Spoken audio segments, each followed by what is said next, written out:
ख्वाजा हसन बसरी फरमाते हैं, मैं एक दिन तकरीर कर रहा था तो पीछे पर्दे के पीछे औरतें भी सुन रही थी। तो मैंने तकरीर में कहा कि रब करीम के दरवाजे पे दस्तक देते रहा करो, दस्तक देते रहोगे तो एक न एक दिन दरवाजा खुल जाएगा। तो कहते हैं तकरीर अभी मैं कर ही रहा था कि पीछे से खातून बोल पड़ी, हसन बसरी इजाजत हो तो कोई बात करूं? तो मैंने कहा पाक बीबी कर लो। कहने लगी क्या दर्श दे रहे हो कि अल्लाह के दरवाजे पे दस्तक दो कभी न कभी खोल ही जाएगा। कहा हाँ। कहने लगी मुझे ताज्जुब हुआ है तेरी बात सुन के। आपको क्यों ताज्जुब हुआ? कहने लगी वो खातून मार्फत इलाही के उस मकाम पे थी। कहने लगी हसन बसरी पहले ये बता रब करीम का दरवाजा कभी बंद भी हुआ है?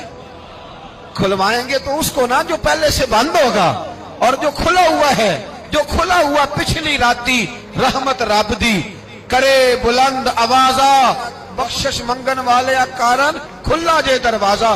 फरमाया कभी बंद भी हुआ है?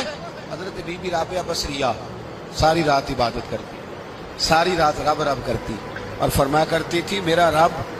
लोगों ने कहा अम्मा तू किस मकाम पे पहुंची है?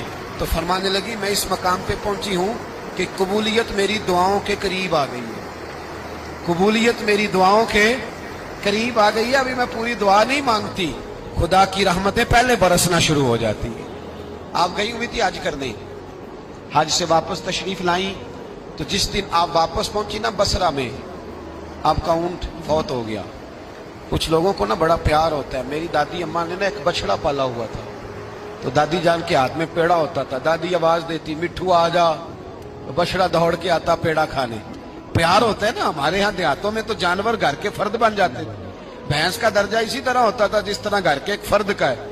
अगर कभी भैंस किसी की मर जाती तो सारा घर रोने लग जाता। वो जो जानवर घर में हजरत राबिया बसरिया ने ऊंट पाला हुआ था, बड़ा प्यार करती थी, बड़ी मौज। जिस दिन आई ना वापस हज करके, उसी दिन किसी ने बताया अम्मा तेरा ऊंट फौत हो गया। तो घोड़ा दौड़ा के घर आई, आज ही फौत हुआ है? कहा। तो ऊंट के सराहने खड़े होकर दुआ मांगने लगी। कहने लगी मौला जब मैं हज करने गई थी तो अपना माल असबाब तेरे हवाले करके गई थी, तेरे सुपुर्द करके गई थी। और मौला जो तेरे सुपुर्द करे तू तो उसमें रहमत करता है, तू तो फजल करता है। अभी दुआ मांग ही रही थी, हर मुश्किल दी कुंजी यारो हाथ मर्दा दे आई। अभी दुआ मांग ही रही थी, एक आदमी चिल्लाया, कहने लगा अम्मा जी लोगों को गलत फहमी हो गई है, ऊंट मरा तो नहीं, वो तो जिंदा है, वो तो पैर ही ला रहा है। ऐसे ही गलत फहमी हो गई, सोया होगा, बेहोश हुआ होगा, जिंदा है। जनाब राबिया बसरिया रहमतुल्लाह ताला अलैहा सजदे में गिर गई। फरमाने लगी ऊंट जिंदा था या मुर्दा था, एक बात सच्ची है कि मेरा रब बड़ा करम फरमाने वाला है, मेरा अल्लाह बड़ा गफार है, मेरा रब बड़ा मेहरबान है, वो बड़ा ही रहमत करने वाला है।